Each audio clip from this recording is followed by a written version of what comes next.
Fahamu yaliyomkuta kijana Zuberi, kijana aliyetaka utajiri wa haraka, ni mwendelezo wa simulizi zinazotolewa na Simulizi Classic kila siku ya Jumapili.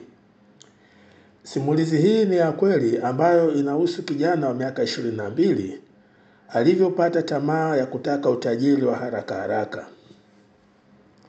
Sehemu ya kwanza ya simulizi, Zuberi ambaye hana kazi baada ya bidhaa alizokuwa anauza barabara ya Ali Hassan Mwinyi jijini Dar es Salaam kuchukuliwa na jamaa wa City Council.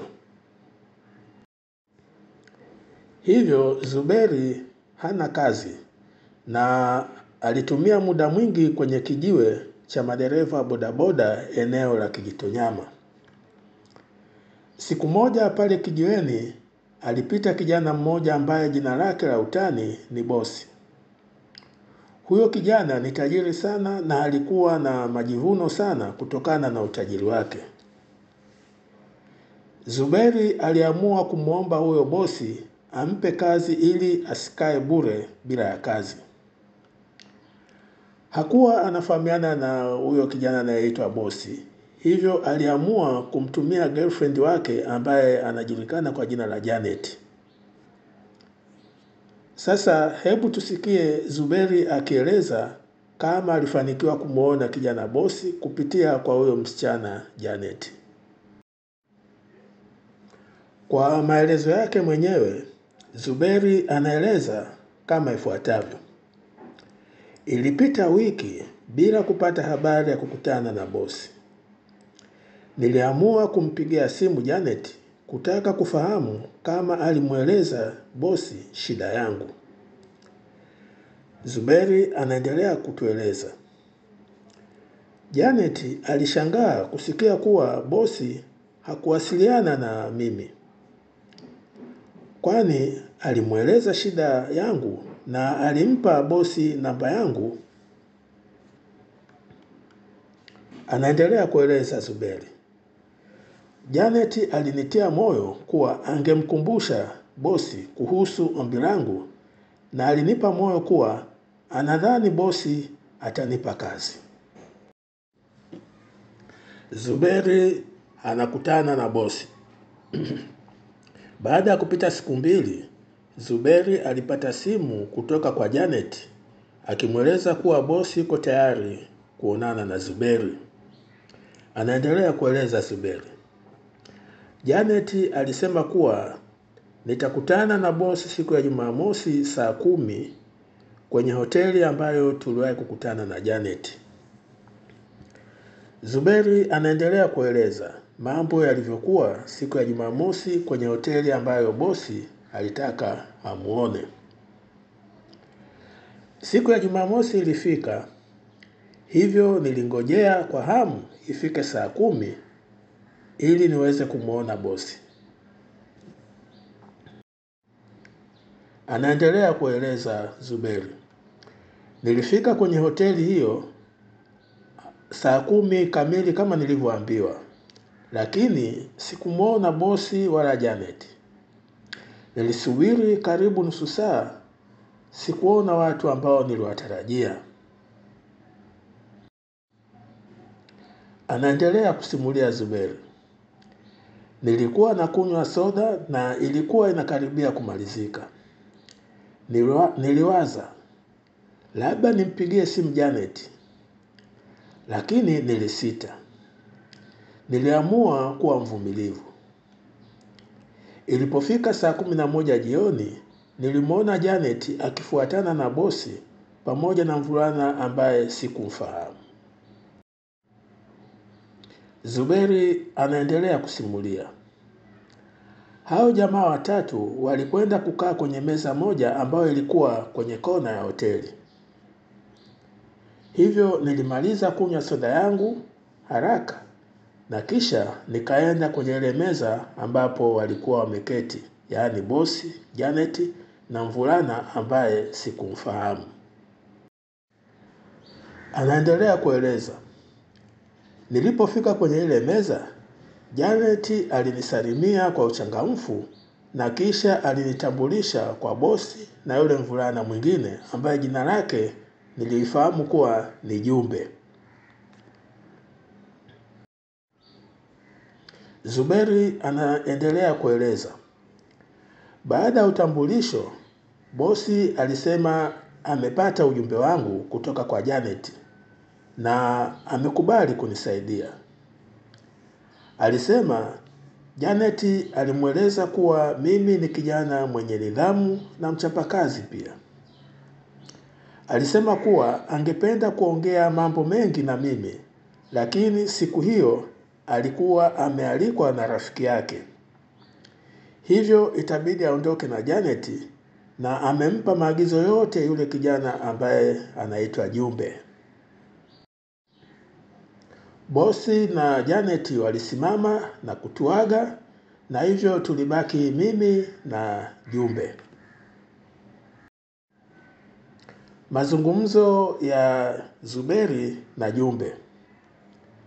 Zuberi anaeleza. Baada ya bosi na Janet kuondoka, tulibaki mimi na Jumbe ambaye sio mtu mwenye maneno mengi. Alinieleza kuwa bosi ni kijana mzuri, hana matatizo. Kitu asichopenda bosi ni watu wavivu na watu wasiotunza siri. Ikiwa sitakuwa mvivu na pia natunza siri, basi nitafanya kazi kwa bosi kwa muda mrefu. Anaendelea kusimulia Zuberi. Nilimwambia Jumbe, mimi ni mchapakazi na pia najua kutunza siri. Anaendelea kueleza Zuberi. Jumbe aliniambia ningeanza kazi rasmi siku ya Jumatatu. Hivyo nilikuwa na siku moja tu, yaani siku ya Jumapili kwa ajili ya matayarisho.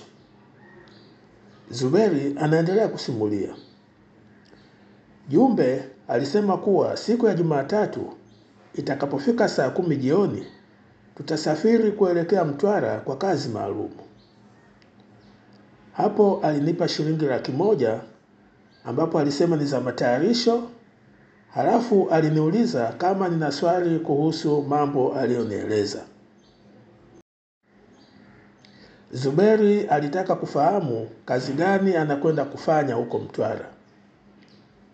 Jumbe alimjibu kuwa atafahamu siku ya Jumatatu wakati watakapokutana. Jumbe hakuwa msemaji sana, alikuwa anajibu maswali kwa mkato. Mwisho Zuberi alitaka kufahamu wapi wangekutana ili waanze safari ya kwenda Mtwara. Jumbe alimjibu kuwa maelekezo ya wapi wangekutana atapewa Janet. Basi Jumbe alisema na yeye pia anataka kuondoka na wangekutana hiyo siku ya Jumatatu. Zuberi achanganyikiwa. Zuberi anaeleza. Sikuamini mambo ambayo niliyaona na kuyasikia siku ile ya Jumamosi pale kwenye hoteli.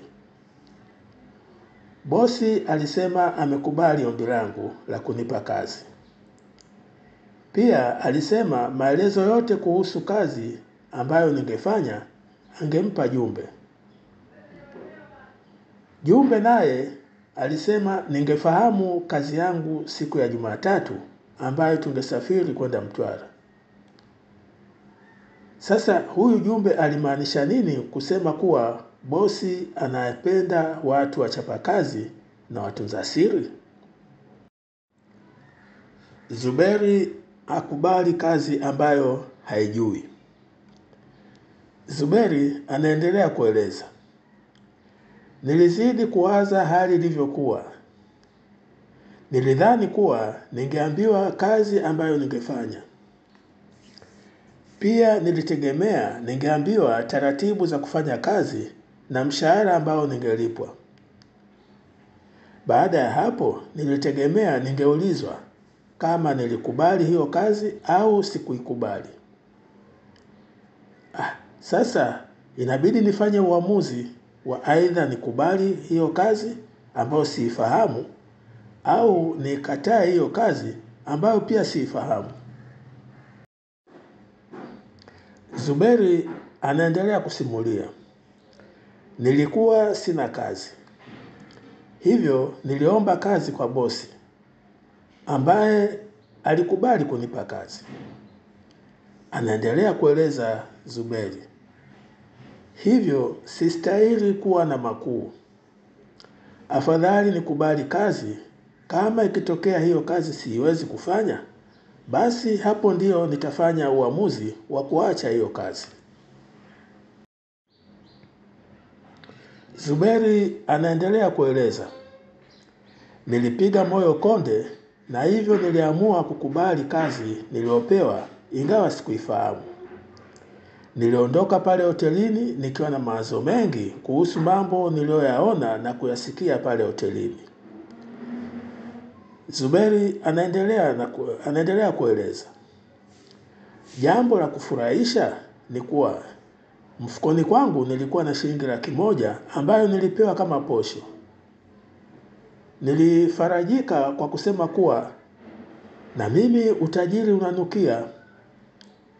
Ikiwa nimepewa posho ya shilingi 100,000 bila kufanya kazi yoyote, hali itakuwaje nitakapomaliza kufanya kazi niliyopewa?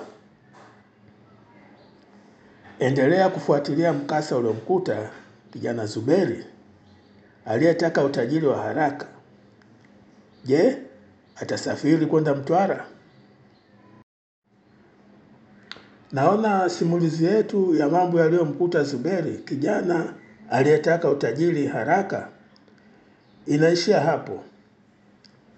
Kama una maoni kuhusu jinsi ya kuboresha simulizi zetu, tufahamishe kupitia video hii au tuandikie kupitia WhatsApp ili kutuambia unalotaka kusema. Tunaomba subscribe huduma zetu ili usipitwe na video zetu zinazotolewa siku za Jumapili saa 12 jioni. Tuonane Jumapili ijayo kuona mkasa wa Zuberi unavyoendelea. Asante kwa kuangalia video yetu na karibu tena.